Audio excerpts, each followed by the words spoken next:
diffraksi itu terjadi pada terjadi pada bukan hanya terjadi pada cahaya, tapi juga terjadi pada partikel. Ya. Jadi karena yang sama, pada cahaya kita sudah mengenal peristiwa interferensi diffraksi melalui percobaan Thomasian, ya, menggunakan cahaya monokromatis. Kita melihat adanya pola seperti ini di pola interferensi diffraksi. Ya. Saya menyebutnya ini adalah pola interferensi diffraksi. Mungkin saudara melihat gambarannya ada yang dalam bentuk ada yang bentuk di layar gitu ya, yang isinya mungkin ini terang gitu ya, terus ini gelap, terus ini terang lagi, gelap, terang lagi, yang semakin lama tingkat keterangannya semakin memudar gitu ya. Jadi yang bagian tengah ini tingkat keterangannya sangat tinggi. Kemudian ada daerah gelap, ya, ini gelap, ini terang, tapi terangnya tidak seterang yang di sini. Kemudian ini gelap, nah ini makin redup ke bawah. Nah, jadi dia membentuk pola interferensi diffraksi sepertinya. Ya.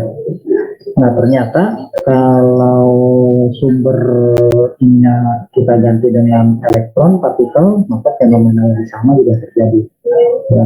Kalau gelombang, ya gelombang itu kita tahu ada panjang gelombang gitu ya, dan sifat gelombang itu adalah mengisi seluruh ruang dan sebagainya, itu kita pahami ya dari pemahaman klasik. Tapi begitu partikel, kita tahu kalau partikel bergerak dalam mekanika Newton itu kan ada lintasan. Kita belajar kinematika, dinamika, kita ada lintasan, ada gerak, kedudukan setiap saat partikel yang bergerak itu bisa kita hitung, bisa kita tentukan dengan pasti. Dalam gerak parabola, ya, kedudukan di tiap titik ini ya, katakanlah di plot antara misalnya antara kedudukan ya terhadap waktu gitu ya, ataupun juga terhadap teks dan sebagainya. Ini bisa kita tentukan dengan pasti lintasannya, sehingga kita bisa menentukan percepatannya dan sebagainya, tinggi maksimum ya. Demikian juga untuk gerak lurus berubah, berat turun dan seterusnya, itu semua bisa kita tentukan. Tapi begitu masuk ke fenomena interferensi diffraksi partikel, nah ini kita di sini bingung lintasannya seperti apa. Jadi gambaran ini elektron masuk, ini ada garis ini sebetulnya adalah gambaran dari teori optik, teori gelombang optik gitu kan ya. Jadi ini kan ada teori Huygens dengan Fermat ya. Optik itu kan teori bagaimana gelombang cahaya itu merambat, dia adalah muka-muka gelombang, kemudian muka-muka gelombang ini menjadi satu sinar gitu kan ya. Ya, ini kan teori Huygens dengan teori Fermat gitu ya. Nah, konsep gelombang ini ya dipakai untuk menjelaskan lintasan elektron seperti ini. Ya. Seperti itu. Ya, cuma posisinya gitu. Kalau gelombang itu kan pengertiannya mengisi seluruh ruang. Nah, kalau partikel seperti apa? Kalau misalnya kita punya satu ruang di mana di dalamnya ada elektron, gitu kan? Ya, di mana misalnya di dalamnya itu ada elektron. Nah, sekarang posisi elektronnya itu sebetulnya, misalnya kita masukkan satu elektron di dalam kotak ini. Nah, kita kan nggak tahu pasti gitu ya. Ini partikelnya sebetulnya apakah posisinya ada di sini? Karena dia kan sifat partikel ya. Dia apakah terlokalisasi kan? Ya, kalau gelombang itu kan delokalisasi. Kalau partikel itu kan terlokalisasi. Kalau gelombang tidak terlokalisasi, tapi dia masih luar. Makanya apa dia ada di sini, apa dia ada di sini, apa dia ada di sini, apa dia ada di sini, ya, dan seterusnya. Nah, karena itu dalam tonggak awal masuk kita ke dunia modern, fisika modern atau fisika kuantum, maka dikatakan dunia yang tidak dapat ditentukan, undeterministik gitu. Kalau mekanika klasik itu adalah deterministik, seperti yang bisa kita tentukan. Tapi kalau kita masuk dunia mikroskopik, dunia kuantum, bukan dunia yang undeterministik gitu.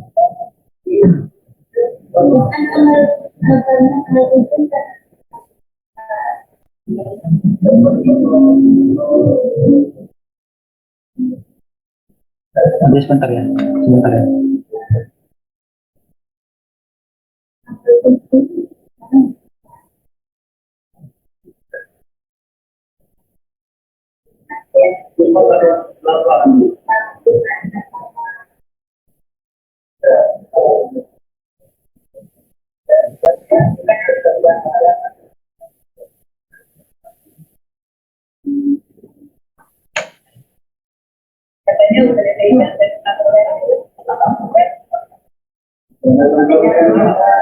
Kalau dulu lainnya di Tangerang.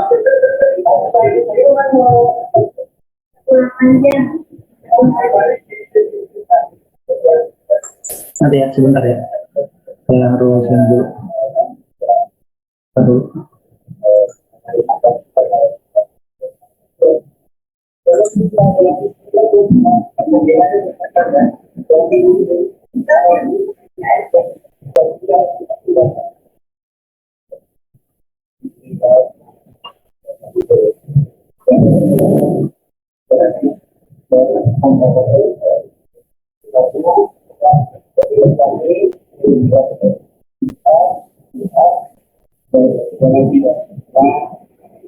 Untuk Meipa nanti menyusul bro, saya lihat dulu takut adanya karena Selasa Selasa Selasa Rabu itu ada pertemuan ahli ya terus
Meipa sementara ke siang aja Pak boleh.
Ya baik, terima kasih.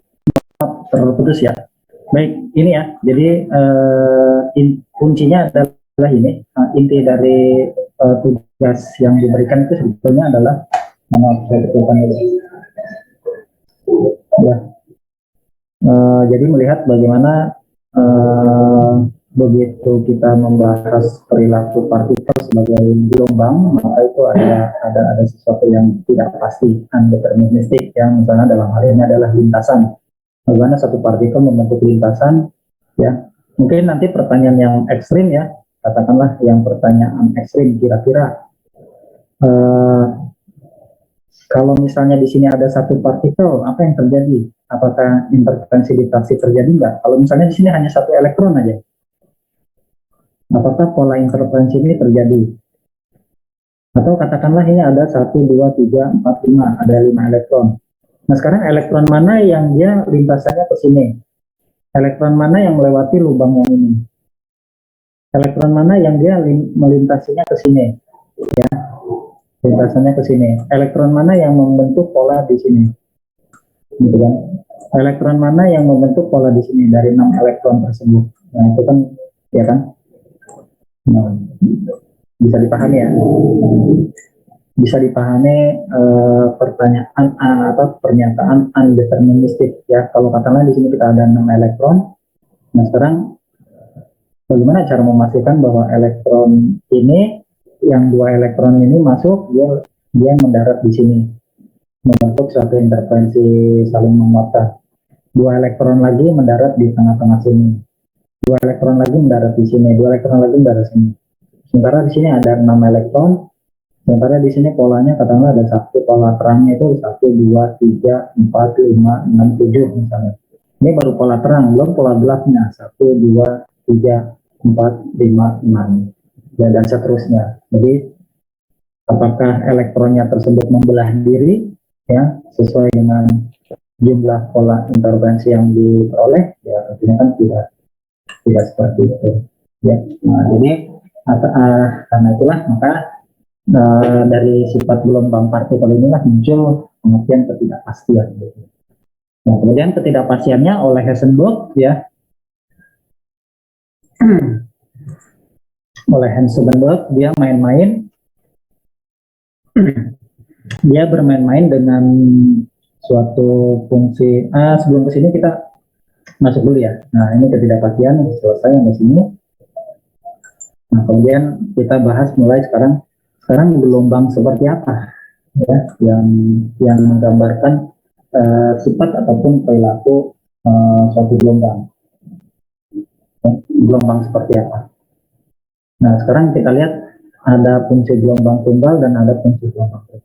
Baik, sebelum melanjut, mungkin saya persilakan dulu, ada yang mau ditanyakan tadi terkait dengan interferensi difraksi untuk partikel. Silakan.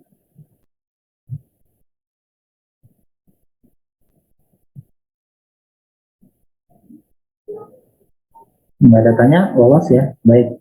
Ini ada fungsi gelombang tunggal dan kecepatan difraksinya. Kita lihat ada fungsi gelombang tunggal dan ada fungsi gelombang grup. Ya, kemarin sudah saya sampaikan juga. Apakah representasinya gelombang elektromagnetik, apakah gelombang mekanik, gitu kan? Ataukah gelombang seperti apa? Bentuknya kita tidak fokus pada apakah itu mekanik ataupun elektromagnetik. Fokusnya itu kalau cahaya ya tentunya adalah gelombang elektromagnetik gitu ya. Nah, cuma di gelombang tersebut ada gelombang tunggal, ada gelombang grup ya. Gelombang grup itu hasil dari superposisi dua buah gelombang atau lebih. Hasil superposisi dua buah gelombang tunggal atau lebih, yang bisa 2, bisa 3, bisa 4. Ya, gelombang nanti saudara akan mempelajari superposisi gelombang, dan pembentukan superposisi gelombang ada yang berupa interferensi difraksi, di mana dua gelombang tersebut merambat sejajar dengan arah yang sama, atau membentuk gelombang tegak, di mana kedua gelombang tunggal misalnya 25 atau lebih dia saling berlawanan ya, kemudian dia berkomunikasi membentuk suatu gelombang tegak, atau gelombang yang membentuk Lisius yang arah lambatnya saling tegak lurus sehingga membentuk suatu pola Lisius ya, saudara praktikum elektronika kan sudah eksperimen ya, atau ya katakanlah dengan osiloskop ya, atau oh ini praktikumnya daring ya. Ya tentu di sekolah mungkin di SMA saudara pernah juga melakukan percobaan dengan menggunakan osiloskop itu. Jadi ada polarisalius di mana merupakan superposisi dari dua gelombang yang merambat saling tegak lurus gitu ya. Nah, itu, ya. Nah, sekarang kita tinjau fungsi gelombang tunggal. Fungsi gelombang tunggal, nah ini juga sering saya ingatkan ya, ini bukan persamaan gelombang, tapi adalah fungsi gelombang. Gitu ya. Kalau persamaan gelombangnya adalah mengingatkan saja, ya, fungsi fungsi gelombangnya, persamaan gelombang yang kita kenal itu adalah seperti ini bentuknya ya. Sorry, ini dx kuadrat gitu ya. Min seper p kuadrat.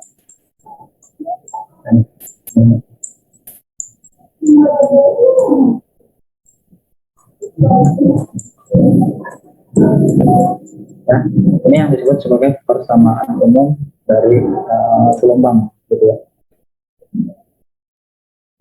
Persamaan umum dari gelombang. Sebentar, saya lupa.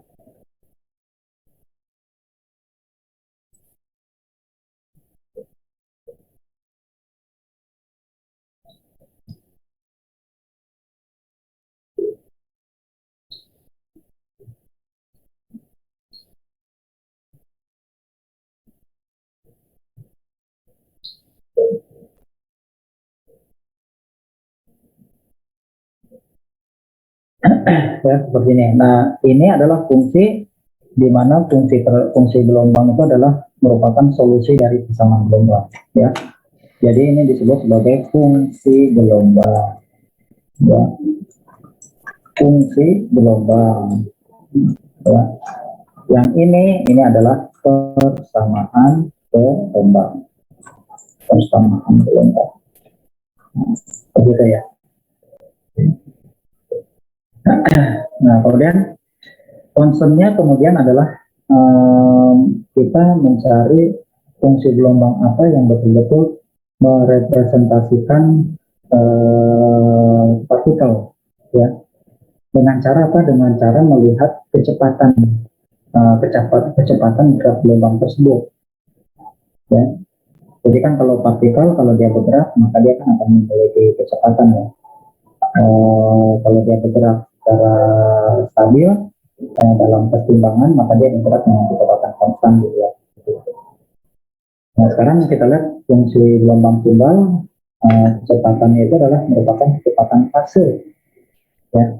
Kecepatan fase itu kalau misalnya kita punya fungsi gelombang tali yang dinyatakan dengan gelombang sinusoidal gitu kan ya, seperti ini, maka kecepatannya ini kan sebetulnya adalah kecepatannya sebetulnya kan ditentukan oleh perubahan fase. Nah ini fase ini kan sudut fase ya. Nah fasenya itu adalah cos. Nah, kalau kita punya fungsi y sama dengan cos kx min omega t, maka cos kx omega t itu adalah fasenya. Jadi kecepatan merambat gelombangnya ditentukan dengan perubahan ininya, ya, perubahan fasenya. Perubahan fase, saudara sebagai ilustrasi, saudara bisa bandingkan misalnya ini, kira-kira saya punya dua ini, nah kira-kira, ya, ini katakanlah fungsi gelombang satu dan fungsi gelombang dua. Kira-kira cepat rambatnya lebih cepat yang mana? Yang fungsi satu apakah fungsi dua?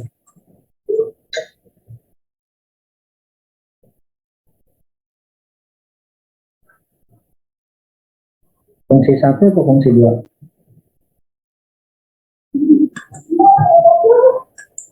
Halo, ya, halo. Seha, ada Seha nggak? Seha, ada Seha? Seha, halo?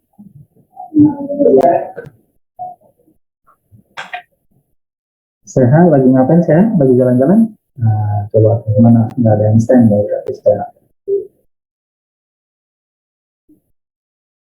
Seha udah? Novel, denger nggak Novel? Ya Pak, Nah ya, alhamdulillah berarti suara saya ada ya. ada Pak. Iya, berarti sehat yang nggak ada. Oke, Nopal. Mana kira-kira dari gambaran ilustrasi ini kecepatan gelombang yang paling cepat, fungsi gelombang yang mana? Apakah yang psi satu atau yang psi dua?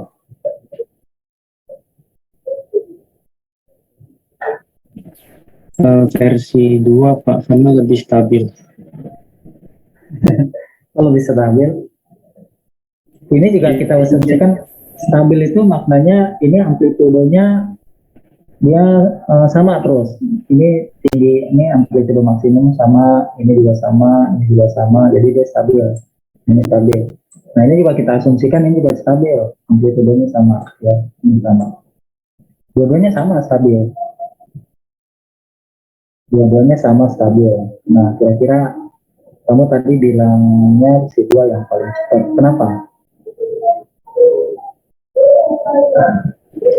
ganti deh Pak yang satu, soalnya kalau yang 2 kan tuh dia kayak naik turun, jadinya kayak lebih cepat yang atas aja, karena di turunnya cuma sekali terus langsung naik lagi kecepatan. Ya, karena perubahan fasenya ini lebih cepat ya. Perubahan cos kx min omega t-nya dia lebih cepat. Ya, kan kita masih ingat ya kecepatan fase itu juga bisa dikatakan dengan ini untuk membedakan sebetulnya ini nanti untuk membedakan dengan persamaan gelombang ya. Jadi kalau fungsi gelombang ini adalah dia PV-nya ada P-nya, jadi phase. P itu singkatan dari phase, kecepatan fase, yaitu kecepatan perubahan ini, perubahan dari cos kx min omega t-nya. Sementara kalau dia cuma P aja nih sebetulnya P yang ini, ya di persamaan gelombang itu kan ada do kuadrat y per do x kuadrat min 1 per v kuadrat do kuadrat y atau psi terserah ya per do t kuadrat sama dengan 0. Nah p-nya di sini adalah cepat rambat yang kesini. Sementara kalau kecepatan fase ya sebetulnya nanti ada kaitan juga dengan kecepatan dia naik turunnya gitu. Nah, kalau misalnya pada gelombang kali ya maka kecepatan dia berubah fase. Jadi kecepatan perubahan dari medium gelombang terhadap titik keseimbangan gitu ya, kira-kira seperti itu. Jadi kayak gitaran gitu lah. Ya. Nah itu ditentukan dengan perubahan. Tapi nanti ada kaitan antara kecepatan fase dan nanti ada korelasi antara kecepatan fase dengan cepat rambatnya. Nah tentunya kalau kita bicara partikel yang bergerak maka sebagai partikel maka yang kita lihat itu adalah kecepatan cepat rambatnya gitu. Ya. Nah, bukan kecepatan fase. Nah, sekarang kita pengen tahu apakah kecepatan fase untuk gelombang tunggal sama dengan kecepatan rambat gelombang tersebut. Ya ini sekali lagi tadi jawabannya ini kan saudara kenal juga ya, kecepatan itu sebanding dengan panjang gelombang dan frekuensi, ya kan? Ini kan frekuensi yang gelombang dua itu kan lebih cepat ya. Dia kan lebih lebih sering dia melewati titik keseimbangan ya dibandingkan dengan yang ini. Sehingga yang ini memiliki frekuensi yang tinggi. Ya, dengan asumsi panjang gelombang atas dengan bawah sama, maka yang ini memiliki kecepatan perubahan fase yang lebih cepat dibandingkan dengan yang atas. Masih ingat nih digunakan seperti ini. Nah ini balik lagi ke sini bahwa ingin dicari korelasi antara kecepatan fase dengan kecepatan rambat gelombangnya. Ya. Nah ini hasil uraiannya, katakanlah cepat rambatnya dinyatakan dengan energi kinetik gitu ya, energi totalnya. Nah ini maka kita peroleh ini, ya. Ternyata kecepatan fasenya itu adalah setengah kecepatan rambatnya atau kecepatan partikelnya, ya. Jadi artinya ini ya kalau partikel itu kan setengah mv kuadrat, nah ini kan p-nya itu adalah kecepatan partikelnya ya.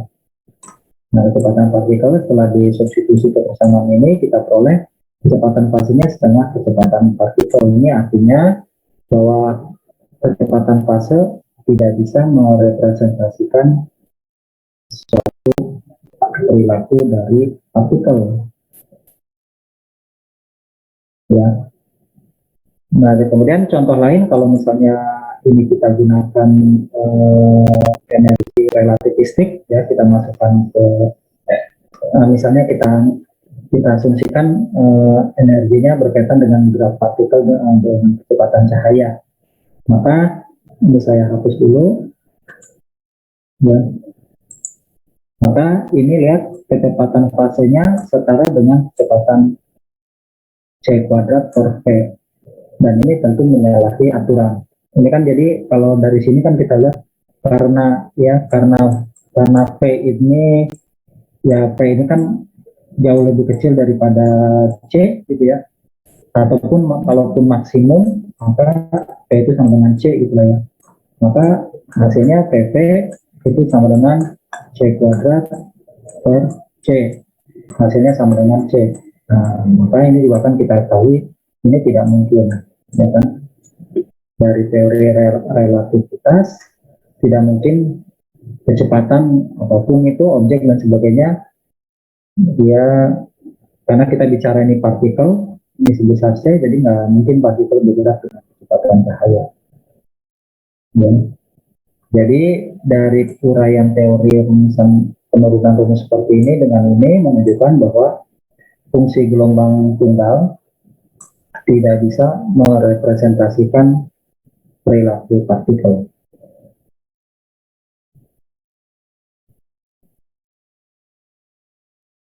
Silakan, ada yang mau ditanyakan?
Baik, tidak ada yang ditanyakan, ya saya tutup. Ya,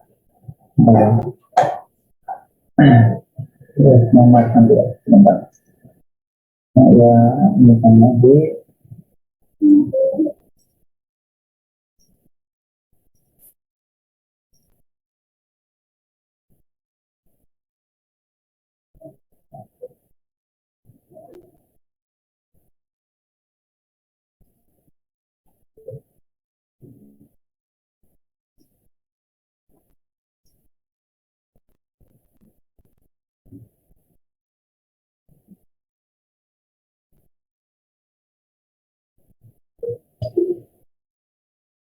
ya. Baik, selanjutnya kita lihat kita tinjau fungsi gelombang hasil superposisi atau nanti yang akan membentuk suatu grup gelombang. Untuk fungsi grup gelombang atau mungkin nanti dicek ya, saya menerjemahkan grup gelombang atau gelombang grup ya, nanti apa sih grup wave ya bukan wave grup. Kalau grup wave berarti gelombang grup. Oh ya, mungkin misalnya fungsi gelombang grup gitu ya. Ini harusnya fungsi gelombang grup gitu ya. Fungsi gelombang grup gitu ya, merupakan hasil superposisi dua atau lebih fungsi gelombang tunggal. Dan kecepatan gelombang grupnya itu seperti ini ya. Kita masih ingat ya. Ini superposisi misalnya yang sederhana ya tentunya kita membuat kombinasi dari dua fungsi gelombang tunggal. Walaupun nanti secara teori kita bisa dua atau lebih atau bahkan tak terhingga. Analisisnya tentunya adalah dengan menggunakan kaidah Fourier. Nah ini misalnya kita lihat ada fungsi gelombang tunggal Y1 dengan Y2, kombinasinya kira-kira seperti ini. Nanti kita akan dapatkan percepatan gelombang groove-nya itu adalah seperti ini ya. Jadi kalau misalnya uh, P kecepatan fasenya itu adalah omega per K ya, kan bisa dinyatakan dengan dua kan ya. Coba kalau ini 2 PF, ini kan kita tahu ya, K-nya itu kan 2 P per lambda, berhubungan dengan lambda per F ya, seperti yang tadi saya tulis ya, berarti cocok. Jadi kecepatan fase bisa juga ditulis seperti ini untuk gelombang tunggal, sementara untuk gelombang groove dia dinyatakan dengan perubahan frekuensi tersebut dengan perubahan bilangan gelombang. Nah, kemudian kita lihat lagi ya, gambaran bentuk gelombang groove seperti ini ya. Jadi kombinasinya ini ada bagian yang di dalamnya yang berfrekuensi tinggi, ada juga yang berfrekuensi rendah. Kalau yang putus-putus ini dia menggambarkan amplop. Saya sering menggunakan istilah kalau bentuk seperti ini gelombang groove, luarnya itu sebagai amplop, di dalamnya itu adalah isi amplop. Gitu ya. Jadi ini amplopnya ya, yang besar ini. Ya. Dan di dalamnya ini adalah isi amplopnya. Isi amplopnya frekuensinya lebih besar ya. Ya, frekuensi ini ya lebih besar dibandingkan dengan ini. Mungkin nanti saudara belajar juga modulasi gelombang ya. Modulasi gelombang, ada gelombang yang di bawah, ada gelombang yang termodulasi. Biasanya yang membawa itu gelombang dengan frekuensi tinggi atau rendah kalau dalam modulasi gelombang. Ada gelombang pembawanya, ada gelombang yang dibawanya gitu kan istilahnya. Biasanya yang dibawa itu gelombang yang frekuensinya tinggi atau rendah?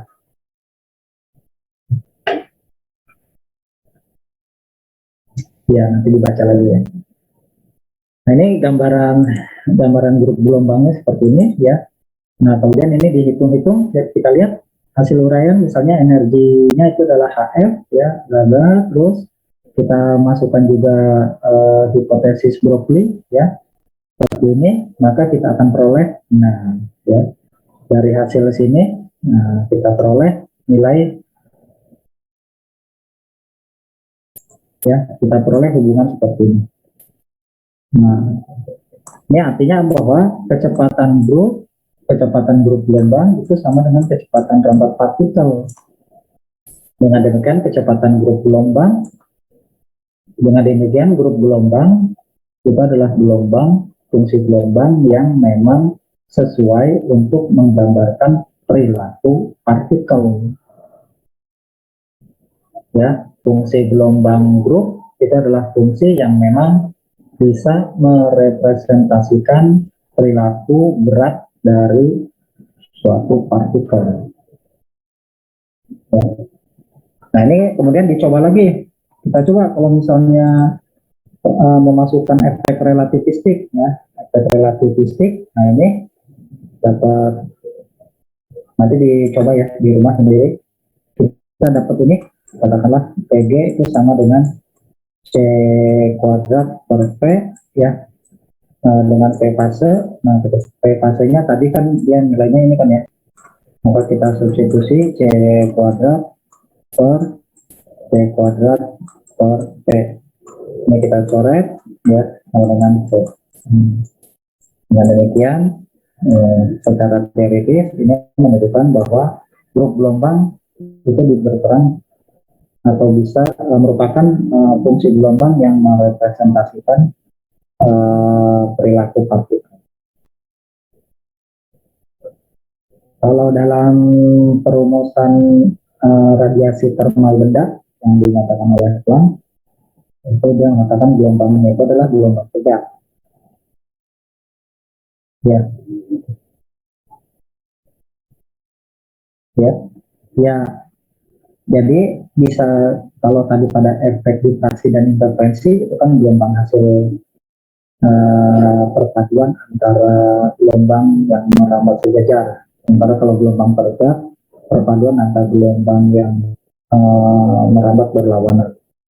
Fenomenanya apapun yang terjadi, tapi yang pasti bahwa kombinasi atau superposisi dari gelombang lah. Ya, jadi fungsi gelombang superposisi lah yang memang sesuai untuk menggambarkan perilaku partikel, bukan gelombang tunggal.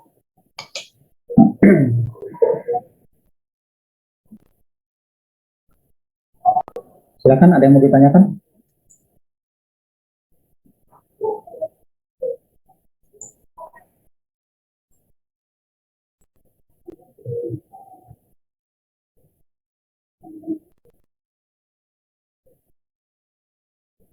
Sehat, udah belum sehat? Sehat udah gabung belum? Sehat.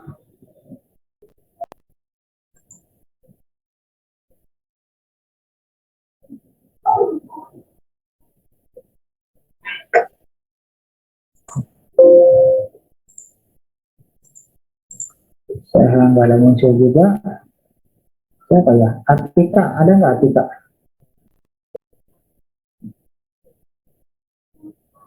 Atika ada nggak?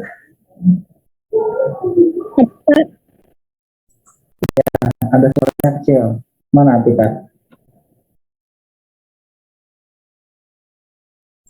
Mana videonya? Atika.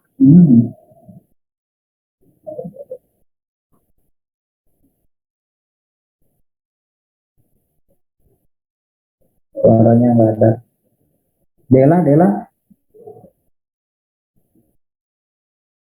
Dela. Ada Pak. Oh iya Dela. Del, ada yang mau ditanyain nggak?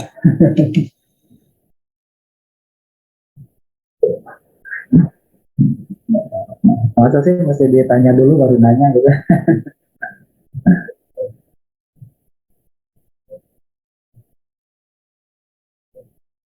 Del, kira-kira kalau superposisinya lebih dari dua gelombang tunggal, dua fungsi gelombang tunggal, apa yang terjadi?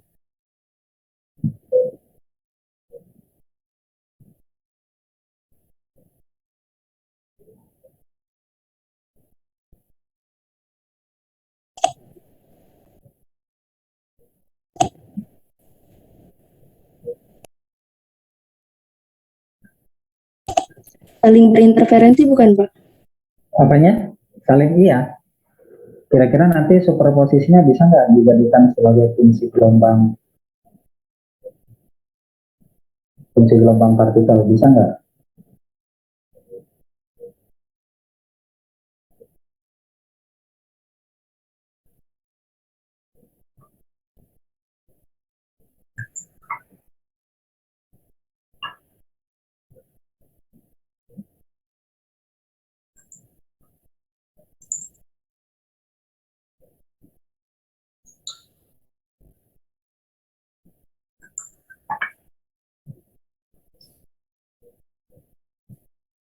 Coba dibantu sama siapa nih?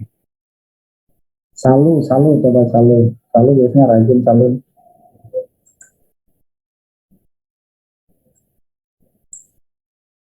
Salu gabung nggak? Ada Pak. Iya. Lalu kira-kira kalau interferensi dari tiga fungsi gelombang, kira-kira nanti bisa menunjukkan representasi dari suatu partikel nggak?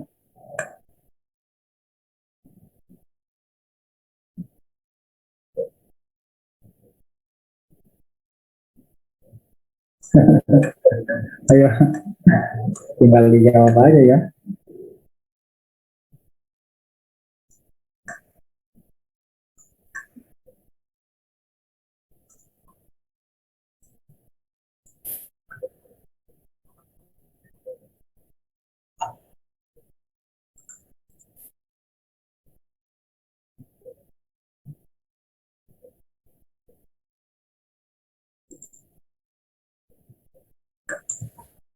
Baik, ini saya ngasih ilustrasi ya. Ada di buku Shareway. Udah keser ya? Udah keser ya? Ini di problem. Ini di problem di interpretasi bond. Ini ada macam-macam fungsi yang menggambarkan fungsi gelombang partikel ya. Ada yang A, B, C, D. Nah, ternyata dari fungsi-fungsi gelombang, katakanlah ini ada merupakan fungsi gelombang superposisi, katakanlah ya. Nah, ternyata memang tidak seluruh fungsi gelombang itu bisa merepresentasikan suatu partikel. Kalau superposisi posisi dua gelombang atau lebih menghasilkan bentuk seperti ini, nah ini kira-kira bisa nggak dijadikan sebagai fungsi gelombang partikel? Ya, jadi saya singkat ya, fungsi gelombang partikel itu adalah fungsi gelombang yang dijadikan yang bisa merepresentasikan sifat ataupun perilaku partikel. Jadi tidak seluruhnya fungsi gelombang tersebut adalah berperilaku baik, ya istilahnya gitu ya. Yang berperilaku baik itu maknanya dia memang bisa merepresentasikan perilaku gelombang atau perilaku partikel. Ternyata tidak semua. Nah, ini nanti saudara pelajari, ini nanti akan kita bahas ya. Kalau fungsinya seperti ini, ya yang A, atau yang B, atau yang C, atau yang D, atau yang ini apakah bisa merepresentasikan? Kalau yang ini, katakanlah, ini pasti akan bernilai tak hingga untuk X yang tak hingga. Ya, jadi nanti ada kriteria-kriterianya, apakah itu bisa diterima atau enggak. Kalau yang ini, pasti akan berharga 0 untuk X yang tak hingga. Ya. Kalau ini, dia seperti peredam ya, maka psi suatu saat akan bernilai 0 pada saat X mendekati tak hingga. Kalau yang ini psinya bisa memiliki harga lebih dari 1, tidak berharga tunggal, ya kan? Jadi dia memiliki nilai 2 psi untuk satu X yang sama. Misalnya ini adalah X1, maka di sini dapat psi 1 ya nilainya. Kemudian di sini juga ada psi 2 ya. Kalau yang ini tadi psi akan mendekati bernilai tak berhingga untuk X jika X mendekati tak hingga. Kalau yang ini psi akan bernilai mendekati nilai 0 untuk X yang mendekati tak hingga. Kalau yang ini kira-kira sama ya, X akan mendekati 0, karena ini ceritanya ini teredam gitu ya, ini teredam, lama-lama dia akan mengecil untuk X mendekati tak hingga. Sementara kalau yang ini ada suatu nilai discontinue, ya, discontinue.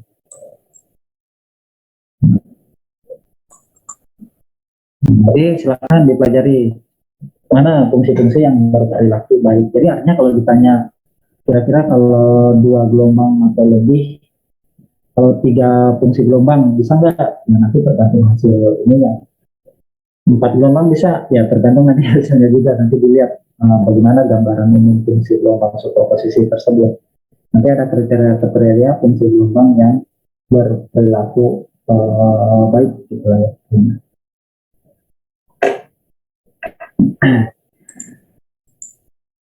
Baik, ini nanti akan kita bahas juga pada sekarang. Kita lanjut lagi ke materi yang tadi ya. Ini nah kemudian ini ketidakpastian Heisenberg. Jadi Heisenberg itu menganalisis, ini gambarnya nggak ada. Jadi menganalisis suatu fungsi, ya katakanlah menganalisis dengan menggunakan suatu fungsi. Ya tentunya karena fungsi yang namanya fungsi gelombang itu kan dia ada variabel ruang dan waktu gitu ya. Nah untuk menyederhanakan misalnya kita anggap waktunya konstan gitu. Misalnya waktunya itu bisa pada saat T sama dengan 0 atau T sama dengan T1. Sehingga kita bisa memplot fungsi terhadap ruang saja X gitu ya. Nah salah satu bentuknya misalnya, atau bisa juga saudara menganalisisnya dalam domain ruang waktu gitu ya. Ini bisa bebas terserah yang mana aja ya. Nah kemudian dari sini ambil dianalisis dengan menggunakan misalnya fungsi gelombang persegi ya, fungsi gelombang persegi seperti ini yang menggambarkan representasi dari suatu partikel ya kan, karena gelombang persegi ini kan hasil superposisi dari dua fungsi gelombang tunggal atau lebih gitu kan ya. Di kaidah Fourier saudara sudah belajar itu kan. Atau juga fungsi Gaussian ya. Fungsi Gaussian itu kan bentuknya kira-kira seperti ini lah, gitu ya. Gelombang pusat.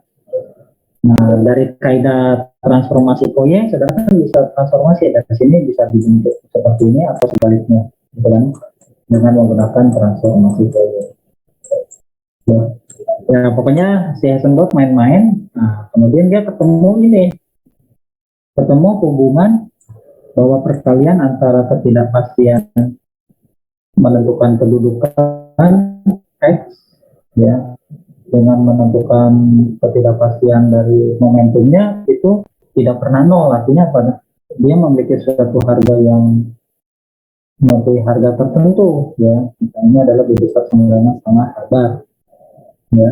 Jadi ini dari uraian matematisnya dia memperoleh ungkapan seperti ini, di mana nilai ini tidak pernah, artinya kalau dia dari ungkapan yang ini, kita tidak pernah mendapatkan nilai X sama dengan 0 gitu ya.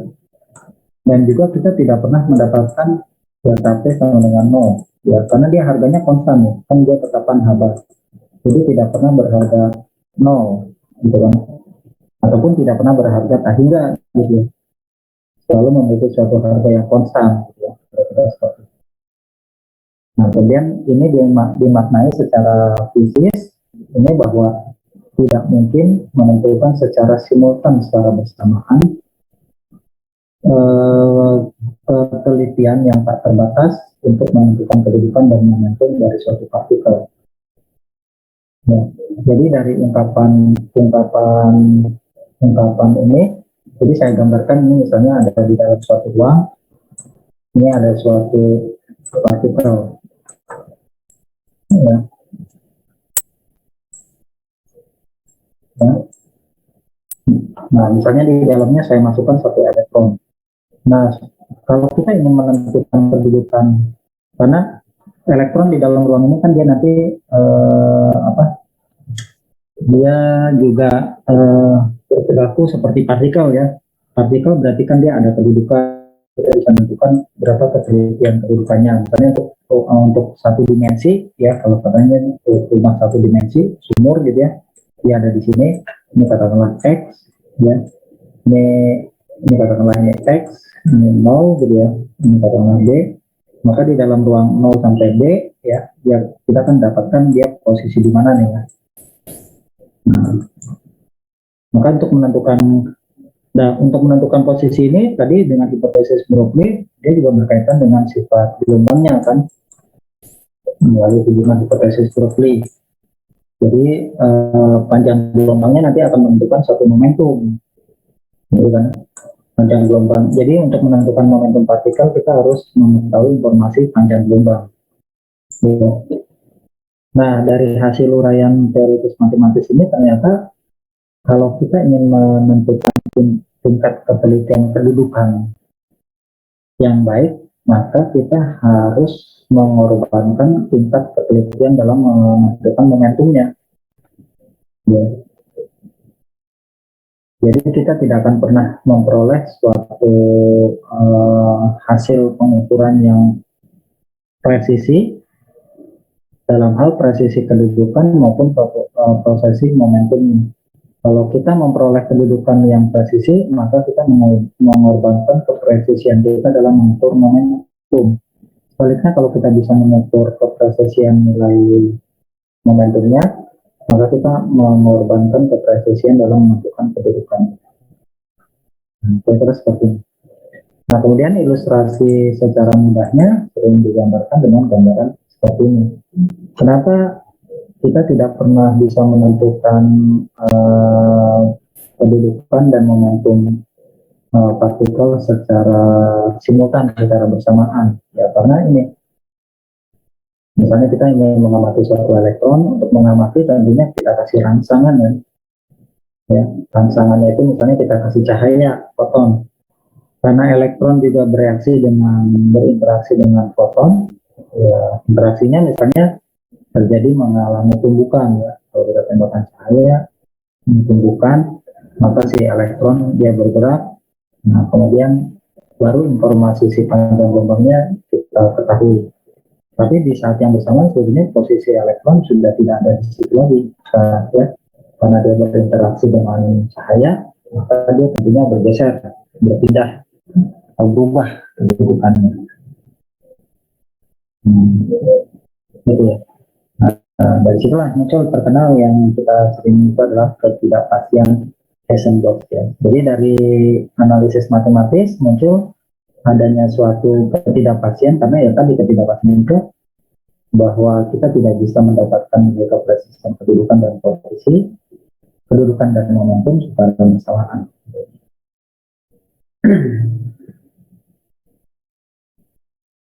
Kalau di fisika klasik kita kan bisa menentukan kedudukan, ya kita bisa menentukan kedudukan dengan pasti, kita bisa menentukan kecepatan dengan pasti, bisa menentukan percepatan dengan pasti dan sebagainya. Nah, karena tadi bahwa di dalam sistem mikroskopik ada perilaku gelombang, panjang gelombang, ternyata kalau kedudukan partikel bisa kita tentukan dengan pasti, maka panjang gelombangnya tidak bisa kita tentukan ya. Jadi artinya gini, kalau untuk menentukan kedudukan yang presisi, maka kan kita akan memperkecil cakupan pengamatan kita ya. Misalnya ini X posisi dalam satu dimensi lah, misalnya ada di sini. Maka kalau kita ingin menentukan ketelitian yang tinggi terhadap kedudukannya, maka ini kita perkecil kan kedudukan yang jadi ruang yang akan kita amati, ya kan ini ya kan. Semakin X-nya semakin kita perkecil, maka dengan pasti kita akan bisa memperoleh kedudukan dengan pasti. Kalau ruang semakin kecil, maka ruang tersebut tidak cukup untuk menggambarkan satu gelombang. Satu panjang gelombang itu katakanlah ya satu puncak, satu lembah. Nah, ini kan satu panjang gelombang ya. Jadi dia membutuhkan satu ruang yang cukup untuk menggambarkan satu panjang gelombang. Nah, kalau ini diperkecil lagi, ya, maka kita mungkin hanya dapat fungsi gelombangnya seperti ini, atau mungkin hanya seperempatnya aja, atau hanya dan seterusnya. Sehingga ya kalau belum satu panjang gelombang, maka nanti akan sulit untuk menentukan momentumnya. Ya karena tadi panjang gelombang hubungannya H per P ya. Nah, lalu hipotesis Bernoulli.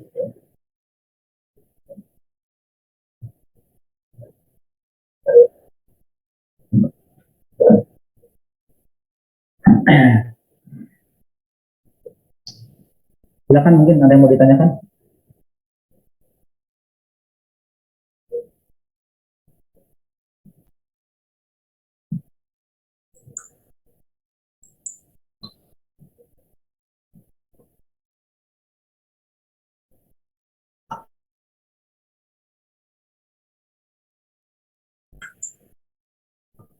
Faisal udah nanya, Faisal udah pakai jaket nih, bagus nih. Ada yang mau ditanyain nggak, Faisal?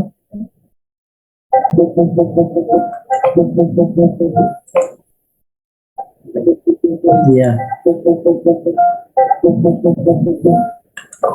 Silakan. Belum ada yang mau ditanyakan. Oke. Saya lagi nyari simulasi, tapi kayaknya belum ada yang sesuai dengan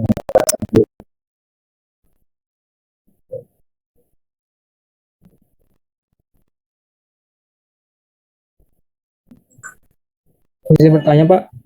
Iya. Siapa? Yusuf Pak. Iya, silakan Yusuf.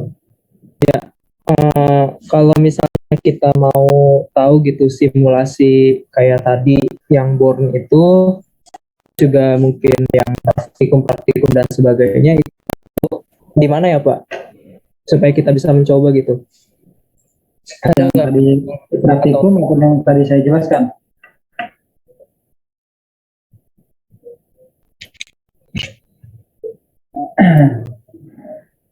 Kalau ya tentunya kalau yang tadi saya jelaskan itu ya, kalau yang tadi saya jelaskan mungkin lebih ke difraksi elektronnya, tapi kita nggak punya alatnya. Kalau ditanya kemana, di mana ya yang dia memiliki lab eksperimen, mungkin di kampus lain ada ya yang difraksi sinar, bukan difraksi sinar, difraksi elektron. Kalau yang pasti kita nggak punya difraksi elektron gitu. Dengan percobaan difraksi elektron, kita bisa melihat bagaimana perilaku elektron partikel, dia juga berperilaku seperti gelombang. Sebetulnya eksperimen yang disediakan kita yaitu hanya percobaan yang Balmer, percobaan Millikan, percobaan Thomson, Michelson, maupun percobaan katakanlah model gravitasi untuk mendapatkan peluru. Nah, mudah-mudahan bulan ini kita akan dapatkan lagi alat fisika modern yang baru. Kalaupun nanti tidak bisa dicoba oleh angkatan 2020 di semester ini, mungkin nanti kesempatan pada saat saudara daftar menjadi asisten lab untuk fisika modern lah gitu ya kira-kira. Nanti mudah-mudahan kalau udah normal lagi, Aslab juga akan melakukan pelatihan dulu, ngambil data dulu, ngolah data dulu, gitu ya. Jadi mudah-mudahan lah ya, seperti itu doakan saja. Ya. Kalau ditanya gimana kita bisa melakukan uji coba sini itu ya paling ya tentunya kita ini dulu nanti kita cari informasi dulu ya kira-kira di fisika modern kampus lain ada nggak peralatan yang fisika modern yang mungkin lebih lengkap gitu dari kita, nanti bisa melakukan tugas pengiriman dan sebagainya. Bentar ya, ya halo.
Ya, baik. Itu ya, tadi Yusuf, jawabannya kira-kira tadi sesuai nggak dengan pertanyaannya? Tadi agak kurang jelas ya. Sudah cukup sesuai, Pak. Iya. Jadi sekarang yang bisa dilakukan ya mungkin kita baca secara teori dan simulasi saja ya. Kalau secara eksperimen kita siapkan yang praktikum kita modern, tapi ya lagi-lagi kan kondisinya sekarang nggak bisa datang secara langsung gitu. Mudah-mudahan nanti ke depan kalau semester besok ini kelihatannya hampir serentak nih kan, sekolah udah mulai PTM dan tatap muka. Anak saya juga yang SMP sekarang udah datang, keponakan saya juga udah ke sekolah, walaupun dalam sebulan itu hanya 1 minggu aja. Kampus-kampus juga kayaknya Oktober ini udah mulai mau sebagian tatap muka ya, walaupun tentunya dengan izin orang tua tentunya ya. Tetap dengan hati-hati juga gitu. Dan mudah-mudahan nanti semester 116 sudah bisa normal lagi, kemudian nanti ada pelatihan atlet, ya nanti angkatan 2020 bisa melakukan daftar atlet, sehingga nanti bisa dilakukan pelatihan gitu ya kira-kira. Karena kalau melakukan praktikum ulang ya tentunya juga itu berat juga ya. Kalau misalnya katakanlah, oh kan mau praktikum ulang luring, nah saya nggak yakin apakah itu bisa dilakukan atau tidak.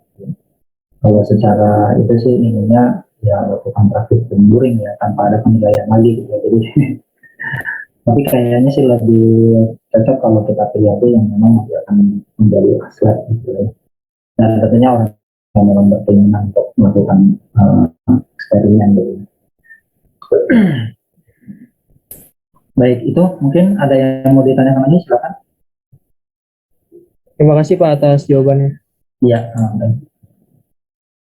Nah, selanjutnya masuk ke interpretasi bond ya.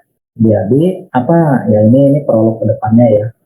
Nah, ini prolog di depannya. Tadi ini sudah saya ceritakan bahwa kalau ini kita elektron maka fenomenanya sama, akan membentuk suatu pola interferensi distraksi.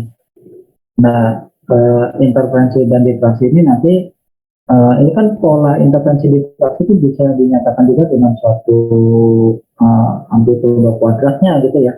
Intensitasnya itu kan kalau misalnya kita punya, kalau kita punya fungsi gelombang superposisi gitu kan ya, superposisi. Nah, kemudian ini fungsi gelombangnya, dari sini kan juga kita bisa menghitung energinya gitu kan ya. Kita juga bisa menghitung intensitasnya gitu kan ya. Energi dan intensitasnya itu kan kuadrat dari fungsi tersebut gitu kan ya. Kuadrat dari fungsi tersebut. Kan? Nah, kenapa kita inikan energi? Ya karena keberadaan suatu partikel dengan menggunakan alat spektrometer, alat ukur, itu kan kita sebenarnya mengukur energinya kan, ya kan? Pada percobaan radiasi termal benda, radiasi misalnya ada benda yang dipanaskan, kemudian dia menghasilkan energi radiasi. Energi radiasinya kan misalnya kita tangkap misalnya dengan, kalau zaman dulu kan dengan negatif film, ya mungkin saudara nggak pernah mengalami hal dulu ya.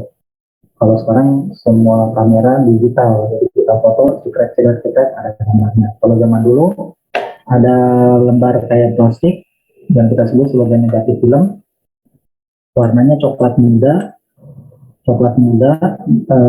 Kalau misalnya ini ada orang, ya, ada benda gitu ya, ini kita tembak dengan cahaya gitu ya, nah gitu ya, maka nanti di belakangnya misalnya nih ada negatif filmnya ya, maka nanti di negatif film ini akan terbentuk siluet gambar ya, yang terhalangi misalnya berwarna terang, tapi yang kena terpapar cahaya berwarna gelap, biasanya berwarna agak gelap kehitaman gitu ya. Tapi yang ketutupan itu biasanya berwarna terang. Nah, ini teknologinya dulu ini baru setelah itu dicetak foto, warna dan sebagainya. Nah ini juga sama, radiasi termal pakai negatif film maka nanti akan terbentuk pola hitam terang ya, kira-kira seperti itu pola hitamnya ini nanti bisa dihitung, kita bisa menentukan oh ini energi pancarannya sekian, itu dari pola-pola itu. Nah jadi ini intensitas energi, ini bukan kuadrat dari ini kan. Nah, kemudian ada juga istilahnya probabilitas tadi, karena ini adalah deterministik ya. Lintasan di sini kan kita nggak tahu apakah partikel elektron yang satu yang ke sana gitu ya. Misalnya elektron 1 dengan 2. Kemudian elektron yang sisanya, bentar ya, saya minta telepon dulu.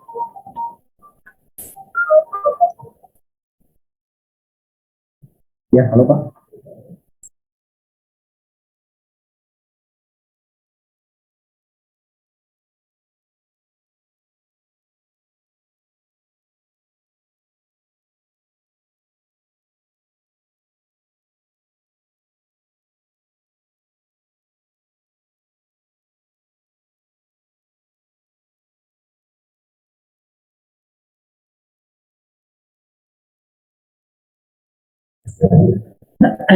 Ya, jadi itu ya. Jadi eh, ya, jadi karena karena ini tadi ya intensitas, karena ini adalah undeterministic gitu ya.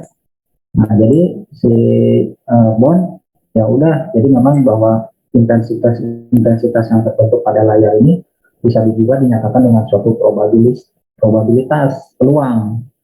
Ya.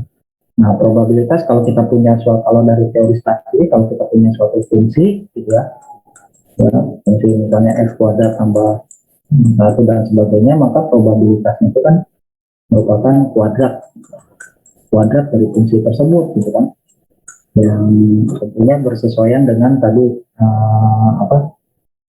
intensitas energi dari intensitas energi dari intensitas energi dari gelombang superposisi tersebut. Tapi si Bond dia mengambil, udah dari fungsinya adalah kita gunakan untuk menentukan probabilitas.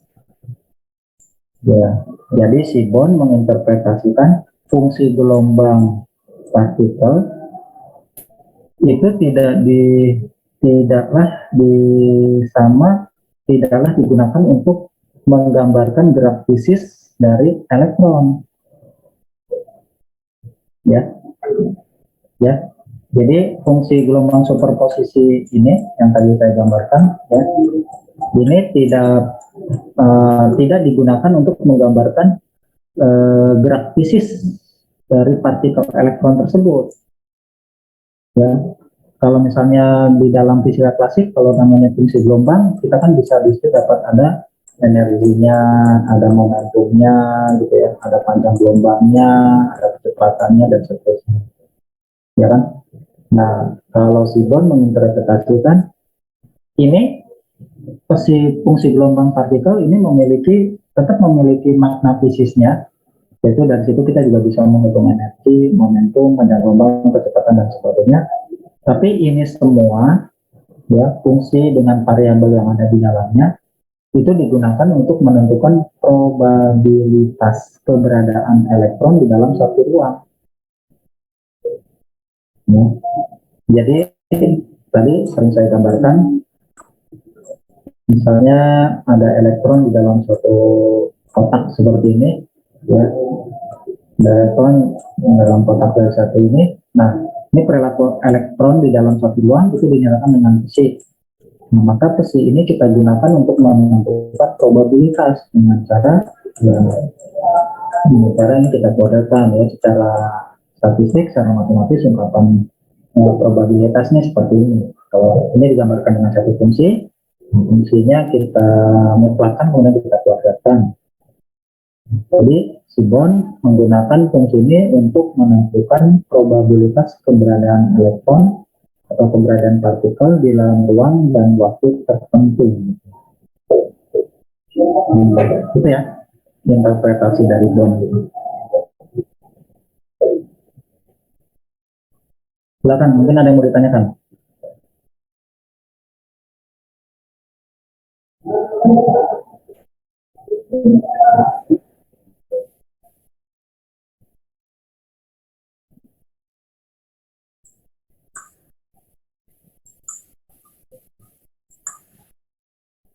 Ya.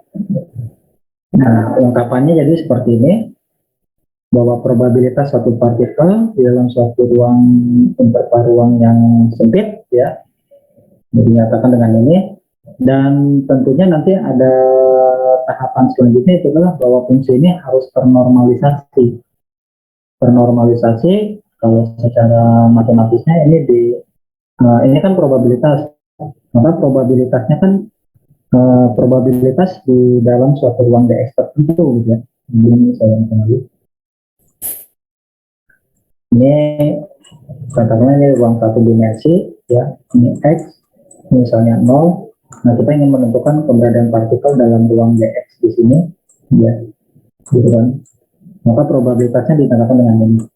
Nah, kalau kita ingin menentukan probabilitas di dalam ruang secara keseluruhan antara 0 sampai X, maka dilakukan ungkapan seperti ini ya, diintegralkan ya antara seluruh ruang, dan ini kita normalisasikan sama dengan 1. Artinya kalaupun kita tidak bisa memastikan apakah elektron itu ada di sini atau di sini, tapi yang pasti elektron tersebut ada di dalam ruang ya, ada di dalam ruang tersebut.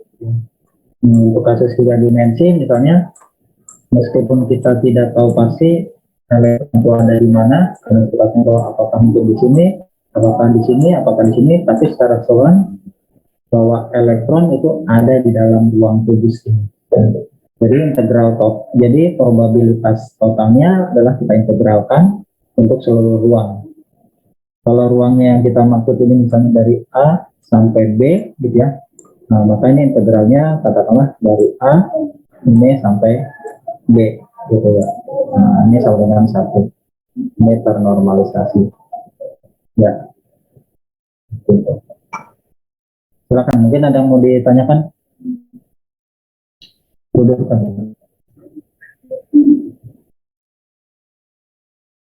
Silakan, mungkin ada yang mau ditanyakan enggak? Ya,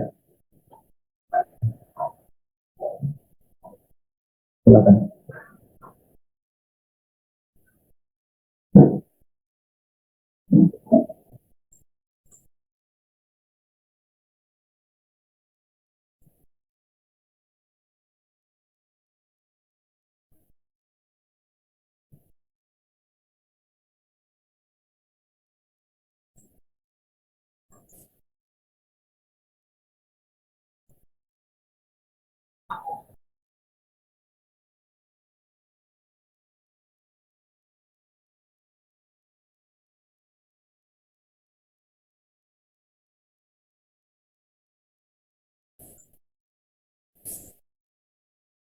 Baik, kalau nggak ditanyakan, ini sebagai soal latihan ini ya, coba dikerjakan dulu sementara latihan soalnya. Ini diketahui fungsi-fungsinya seperti ini ya. Kemudian menentukan ketetapan normalisasinya ya. Jadi kalau ini A ya, kalau kita punya fungsi seperti ini ya, fungsi gelombang seperti ini, nah, cos 2 X per L. Nah ini nanti ini adalah ketetapan normalisasinya. Maka tentukan fenomena integral terhadap dx mulai dengan 1. Ini tadi x-nya mulai dari 0 sampai L per 8. Nah nanti tentukan A-nya berapa ya. Nah, setelah itu nanti soal yang keduanya, nah, ini soal yang keduanya ini fungsi-fungsinya ya. Kita punya fungsi yang ini, kita punya fungsi gelombang yang ini, kemudian juga yang ini. Nah ya, nanti coba tolong dikerjakan. Ini ada juga ini ya sebagai latihan. Silakan kerjakan dulu ya.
Ya, baik. Itu nanti latihannya dilanjutkan di rumah ya. Jadi sementara perkuliahannya selesai kita cukupkan saja. Nanti tugasnya tolong dikerjakan, nanti minggu depan dikumpulkan. Itu saja ya. Sebelum ditutup ada yang mau ditanyakan nggak?